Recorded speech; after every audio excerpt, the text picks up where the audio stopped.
नमस्कार, मैं दिव्यांशी डोसी स्वागत करती हूँ आप सभी का SWB हिंदी में। और आज के हमारे इस खास कार्यक्रम में जिसका नाम है खबर के परे। यूपी में बीजेपी की सहयोगी निषाद पार्टी के अध्यक्ष संजय निषाद ने भगवान राम पर एक विवादित बयान किया है।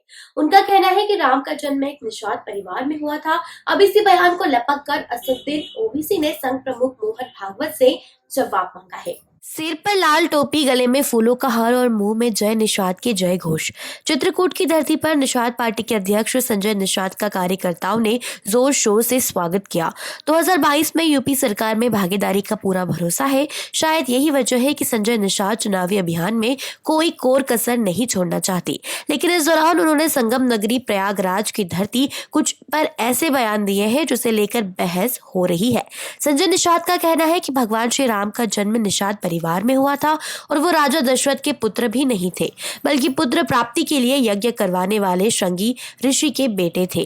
संजय निषाद ने भगवान श्री राम को न सिर्फ श्रृंगी ऋषि का पुत्र बताया, यह भी कह दिया कि उनके समुदाय के लोग तब तक बीजेपी को वोट नहीं देंगे जब तक कि निषाद समाज के लिए आरक्षण की मांग पूरी नहीं हो जाती। संजय निषाद ने बीजेपी सरकार से अपना वादा पूरा करने को कहा। संजय निषाद की पार्टी ने हाल ही में बीजेपी के साथ गठबंधन किया है और कौन कितनी सीटों पर लड़ेगा अभी इस पर फैसला होना बाकी है। लेकिन संजय निषाद के इस बयान पर AIMIM चीफ असदुद्दीन ओवैसी ने तंज कसा है कि जवाब संघ प्रमुख मोहन भागवत से मांग लिया। ओवैसी ने कहा कि मोहन भागवत DNA विशेषज्ञ है, उन्हें जवाब देना चाहिए। अगले साल यूपी में होने वाले विधानसभा चुनाव को लेकर यूपी में तमाम पार्टियां मैदान में है। बीजेपी के लिए ये चुनाव बेहद अहम है।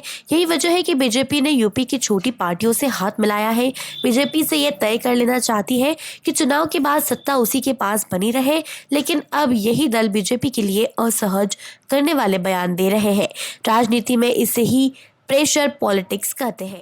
यूके सरकार की तरफ से भारत के उन लोगों के लिए अच्छी खबर है जिन्होंने कोवैक्सीन का टीका लगवाया है।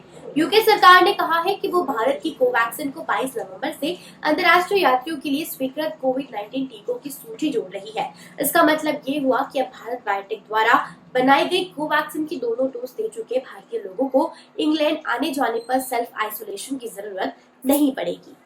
यूके सरकार का ये फैसला विश्व स्वास्थ्य संगठन द्वारा कोवैक्सीन के आपातकालीन उपयोग को मंजूरी देने के बाद लिया गया है। भारत में अभी तक कोवैक्सीन दूसरी सबसे ज्यादा इस्तेमाल की जाने वाली कोविड वैक्सीन है। ये पूरी तरह से भारत में बनाई गई है, जबकि भारत में बनाई गई दूसरी Covid vaccine Covishield Oxford AstraZeneca की फॉर्मूले पर बेस्ड है।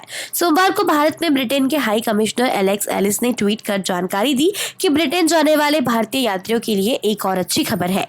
22 नवंबर से कोवैक्सीन सहित उन सभी टीकों को लगवाने वाले भारतीयों को सेल्फ आइसोलेटेड होने की जरूरत नहीं है जिनके आपातकालीन इस्तेमाल के लिए WHO ने अनुमति दे दी है। कोवैक्सीन के अलावा चीन के साइनोवैक और सिनोफार्म दोनों ही टीकों को WHO की आपातकालीन उपयोग सूची में जगह मिलने के बाद ब्रिटेन सरकार इन्हें भी मंजूरी दे दी गई है, जिससे संयुक्त अरब अमीरात और मलेशिया में पूरी तरह से टीकाकरण वाले लोगों को लाभ होगा। यूके के परिवहन सचिव ग्रांट शॉप्स ने कहा कि हम अभी भी महामारी से उबर रहे हैं और अंतर्राष्ट्रीय टीकों को लगाकर स्वीकृति दे रहे हैं। आज की घोषणाएं हमारे अंतर्राष्ट्रीय यात्रियों को फिर से शुरू करने के अगले चरण को चिन्हित करती है। हालांकि इस दौरान उन्होंने यह भी स्पष्ट किया कि अगर जरूरत होती तो आने वाले समय में स्थिति को देखते हुए कोविड प्रभावित देशों को रेड लिस्ट में डालने से नहीं हिचकेंगे। देश दुनिया की ऐसी खबरों को जानने के लिए देखते रहें SWB हिंदी। चैनल को सब्सक्राइब जरूर करें, वीडियो को लाइक जरूर करें, कमेंट करें, शेयर करें। ये वीडियो देखने के लिए आप सभी का धन्यवाद।